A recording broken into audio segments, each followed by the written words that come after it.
Hello ladies and gentlemen, boys and girls, and welcome to another video.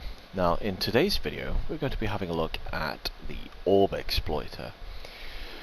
The Orb Exploiter, quite frankly, is pretty easy. It is tied into the Thermal Fractures event. One of the things that you'll need from there is the condensed thermia, which is something that you acquire during that event. Now I've got my map open to show you just exactly where it is that you need to go in order to start the Exploiter, because the game doesn't particularly even tell you.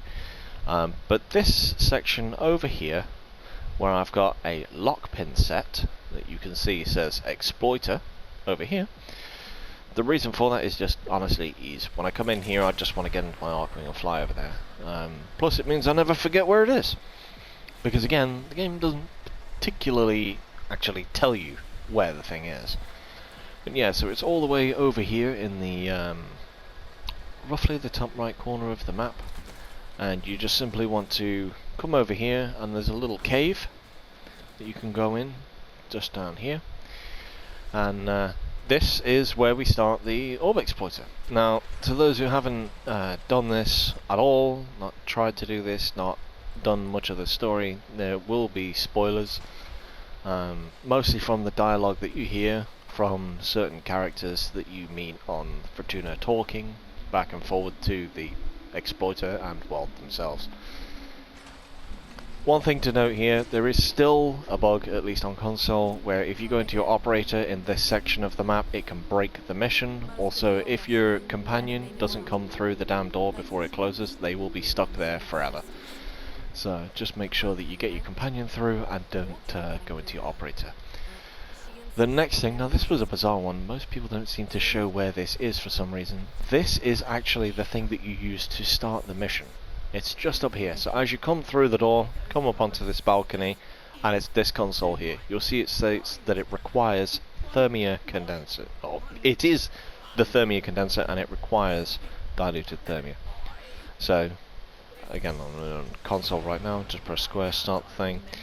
What's going to happen at this point is the Orb Exploiter is going to come through that hole in the sky there. Now, if you're on a relatively squishy frame, what you want to do, just to avoid the impending hell that is about to come, just come and sit behind this rock, just until she's positioned herself on here. You'll notice that her legs are now jammed in between a rock up there. She's gotten herself stuck. What we need to do is free her, so just shoot these rocks and then she'll fall down. The next part that you need to notice is that there are 4 vents on her, and what you need to do, quite simply, is just blow up the vents. First time she comes down, they're unprotected. Now she's going to start to get really annoying and cover them with ice. And this is the first part of the mission where the condensed thermia comes into play. Now these little arachnoids here, it is worthwhile killing them instead of just letting them try and jump on you or whatever, because they can drop the Vega toroids, and they do drop quite a few of them, so it's definitely worth just bearing that in mind and blowing them up when you can. The next part of interest is where the condensed thermia comes from. Now, in just a moment, when they actually spawn, I'm going to show you where the main locations are for these. And the first one is going to be right here. So you see this little canister that appears on the floor? This is your condensed thermia. So, where the game starts telling you to throw canisters at the Orb Exploiter, these are the things that it's talking about. So, you'll find one over there. One of them is here, just behind this dispensary. The next one that I like to use is just up here and through this room, and you'll find it there. There is a 4th one, and this is the part where I'm not going to be able to find it because I can't remember where it is. There is a 4th one up there somewhere. Either way, if you're doing this solo, you're never going to need more than 3 anyway. So, you'll notice how her vents are now covered in ice. Just throw some thermia at her. It tells you to shoot the canister, you don't really have to do that, just throw the damn thing at her.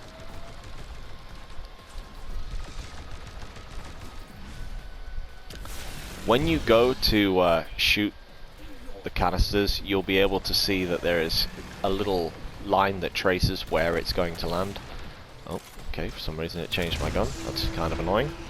There we go.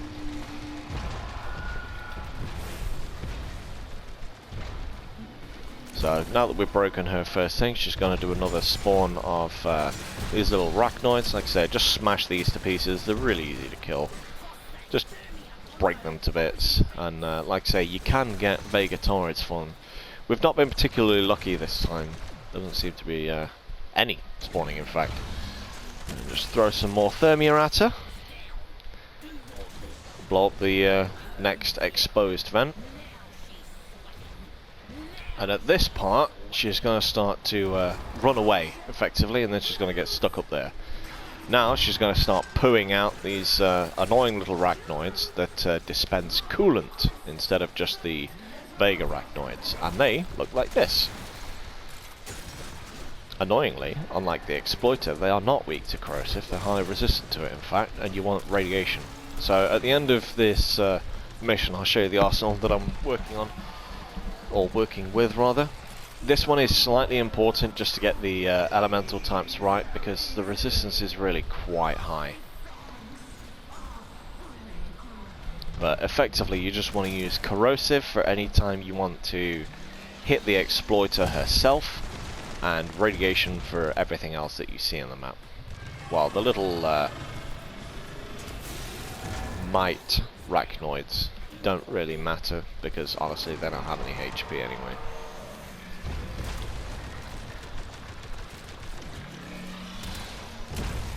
Okay, didn't blow it up in one shot for some reason. I must have missed part of the pellet spread. Never mind. Wow, we have had no Vega turrets from these damn things. Not one. Wow. Wow. Really unlucky. Ordinarily I'd recommend you come here for Vega turrets because it usually gives so many. The other day I did a mission here and it gave me 24 just doing this fight alone. One thing that you can do just to save yourself a little bit of ease of life going forward is pick up a canister to take with you. Apologies for the spoiler at the left hand side of the screen. If you don't have rank 5 in Solaris United, well, it's a bit tough. You just found the spoiler for it. I do apologise. I did warn you there were going to be spoilers. Okay. Well, as we're here, you'll notice these little arachnoids drop these canisters. Now that one's blue instead of the orangey yellow one that I have in my hand. The reason for that is that those particular canisters haven't been infused with any thermia yet. And as soon as this door opens, which can take forever and a day, we'll get to showing you the next part of the mission.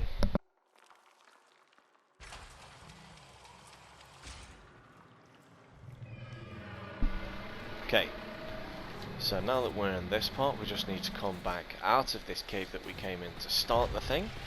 And you'll note we still have the prompt to throw condensed thermia, partly because we have this thing in our hand, but also because we want to warm her up.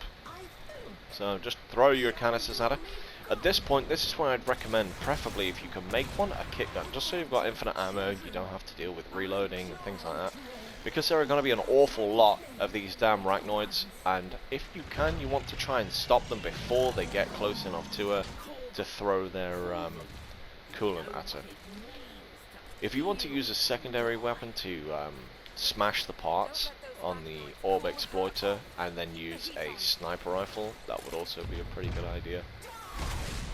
Just so you can get the ones at really long range before they get close. But personally, I just like to use my kit gun, so that's what we're using here today. Okay, so these things in the ground will start to appear, and what you do is you put your canister in them, and now all of a sudden it becomes charged with condensed thermia, as if by magic! And then just throw them at her and you gradually increase that heat. Increasing the heat is what we're going for here, because while she's outside and she's trying to cool herself down, her vents and other pieces are still pretty well protected. We want to remove that protection so that we can rip them out. a description far more literal than it may sound. Okay, so at this point she's now full. If you look at the left hand side of the screen, there are those 2 dots. And just bullet jump into her, and you'll come to this little cutscene here. Very satisfying sound. And that's the first part ripped out. Now the next bit here, if you can, maybe just get into Arcwing just so you can get nice and close to this point, blow it up. If you're using something like the Tigris Prime build I've got on here, it really will not take many shots, 2 at the most. Sometimes it goes with 1, but I forgot to put my roll on. And then now we're effectively starting again. So just pick up a little canister here. Now if there's already arachnoids that have thrown their thing, the biggest priority is the ones that haven't done that yet. So the ones that are already there kind of don't matter as much. You can just sort of leave them until after you've dealt with the ones that are a bigger problem. Wait for it to start spazzing out so that she cracks the ground again, and then we just repeat the process.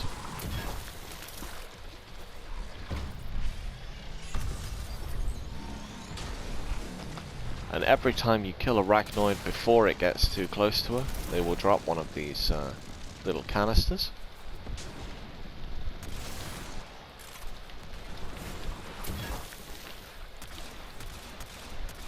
Okay, apparently my aiming is not on point today.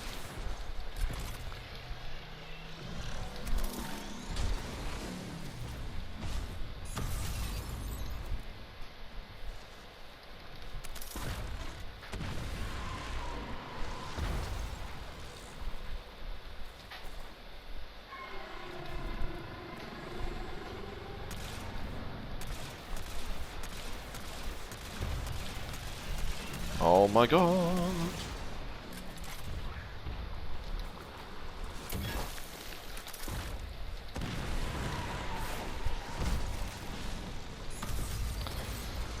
So yeah, as you can see, it's pretty much just rinse and repeat with all of the parts, and you have to do it 3 times in total.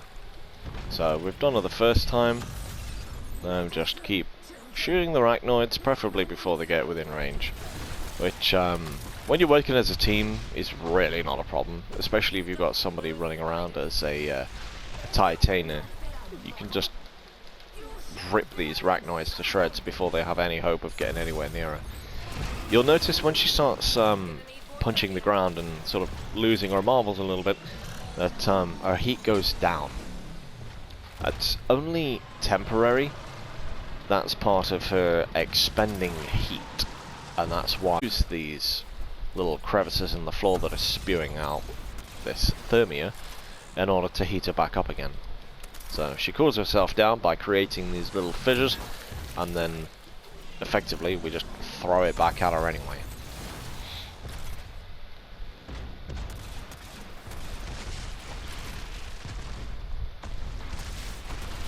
I am doing an absolutely shocking job of keeping these arachnoids away today. The joys of live commentaries, ladies and gentlemen.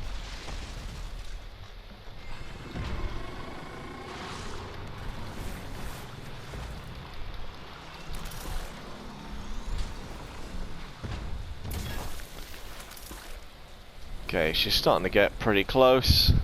This is one of the other things that she can do, where effectively she blocks you off. You can't get past this wall. You see, trying to jump, roll, everything. Can't get past it. Annoyingly, the arachnoids can. So if you happen to get stuck outside when she is doing this, you're pretty much guaranteed to lose some heat because of these stupid things.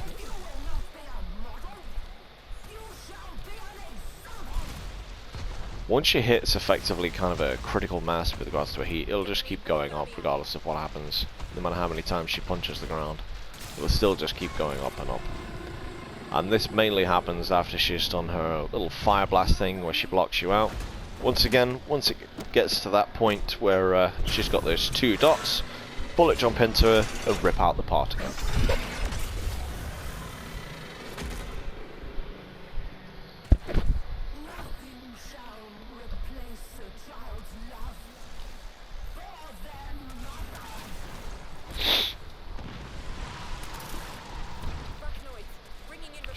Stupid arachnoids.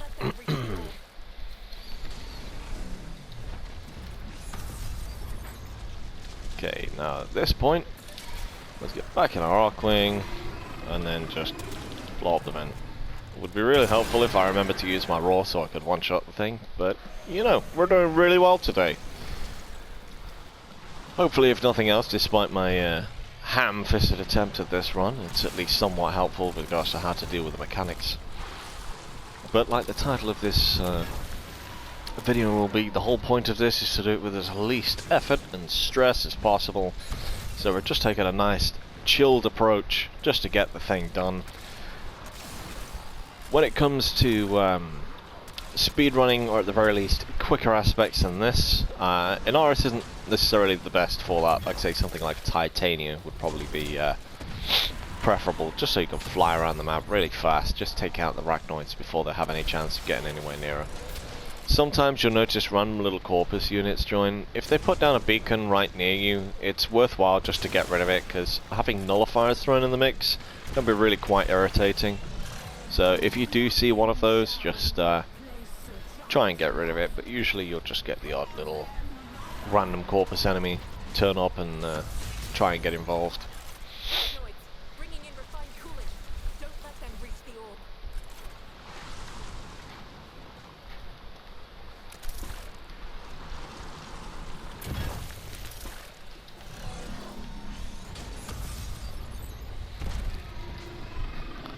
Getting there, nearly done. This is one of those things that is to an effect kind of time gated. Obviously it can be done definitely quicker than what we're doing here, but this is just pretty much the easiest way to do it with a pretty low requirement, honestly. There's not really that much specialized stuff that you're going to need for this, to be honest. Just any, pretty much, long range secondary weapon, nice high power primary. One of the main things is just remembering to keep your elemental combos correct for the thing that you're using at the time, or the thing that you're fighting, sorry. So, against arachnoids, you want something dealing radiation damage, preferably radiation and toxic, because they do have shields. So, ignoring part of that shield can be really helpful. And then, of course, for the Orb Exploiter, or Exploiter Orb, sorry, getting everything mixed up today, you want to use corrosive damage. And that's because she has ferrite armor, and the arachnoids have alloy armor and protoshields.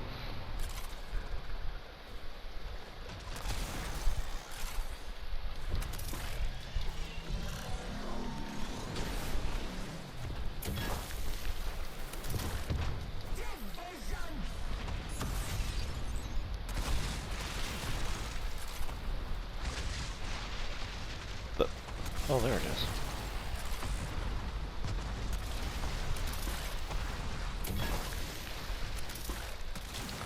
Bloody arachnoids.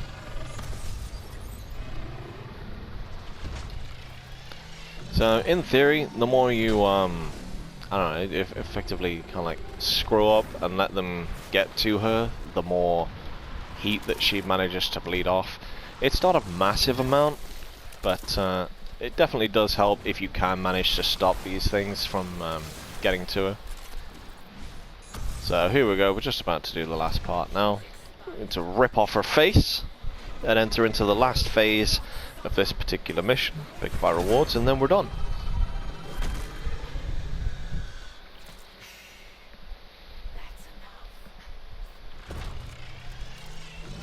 So each of the vents that we've been blowing up after we go through this whole cooling her down period, you'll notice that they start to effectively set on fire.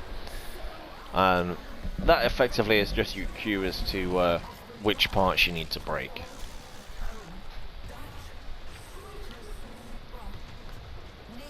And there she is.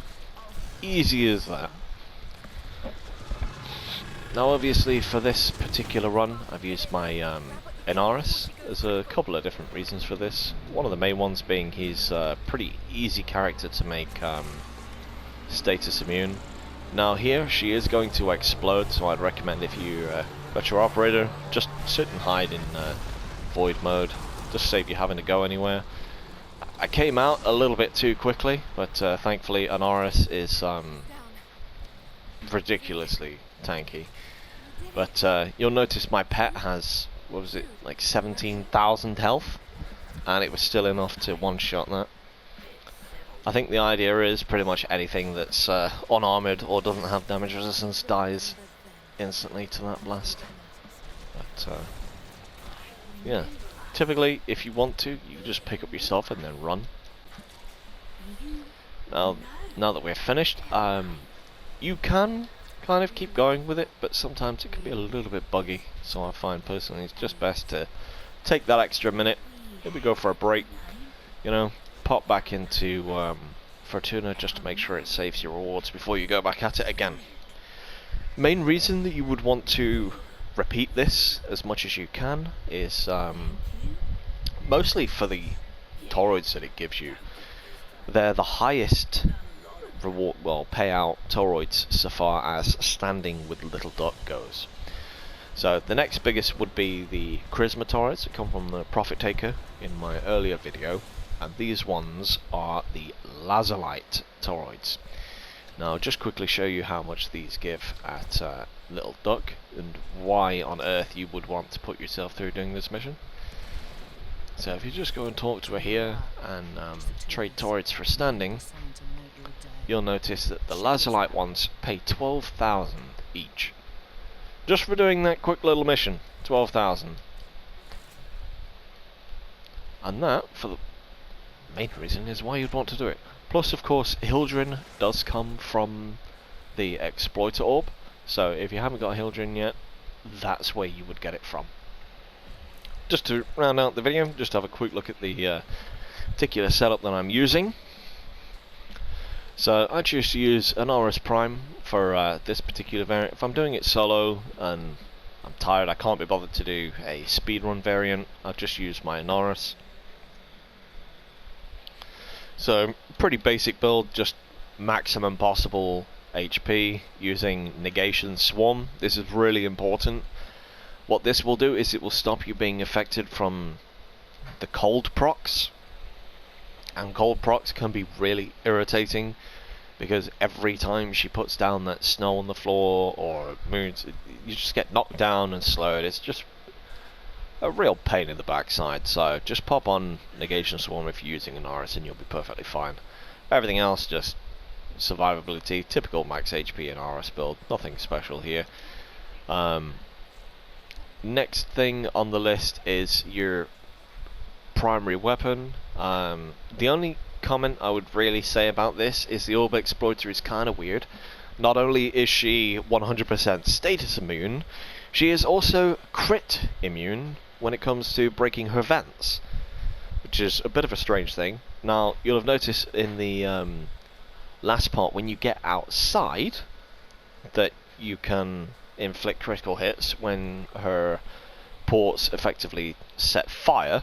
Then you can get critical hits, but when you're breaking the vents in the first part of the mission, and there are 4 of those to break, so it's definitely a portion of time, she can't be affected by crit or status or anything, so I literally just have a pretty high base damage Tigress.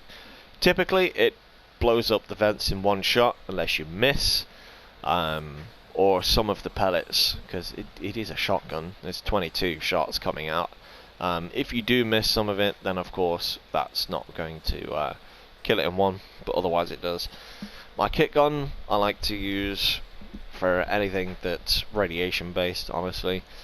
Like I said, if you wanted to use something like maybe, I don't know, Kuva Brak, put corrosive on a Kuva Brak and then use a sniper rifle with radiation and toxin to take out the arachnoids, that works perfectly fine. I have tried that before.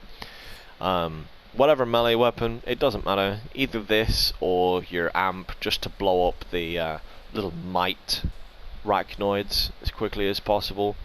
It doesn't matter what elements on this, I'm just using a pretty basic Guano build for that. And that's pretty much it. If you've got one, I would recommend a Smita Command, just in case you manage to get that lovely little charm bonus right at the end. If you do get that, instead of getting 1 or 2 turrets, depending on whether you have a resource booster or not, you'll get 4, or 2 or 4. Which can be really nice, because say if you just planning to do a couple of these in a day, you know, if you get that charm bonus proc, you've just saved yourself a little bit of time because you've just got double the rewards for everything. And that, I believe, is that. If you wanted to use something like a Titania, it's really straightforward, just the same again. Any kind of strong base damage weapon to break the vents, and then put radiation on her little pixie guns so that you can blow up those arachnoids really quickly. But saying that, she does so much damage it doesn't matter what element they are, really. Anyway, that's going to do it for this video. Thank you for watching. I hope it helped. Take care.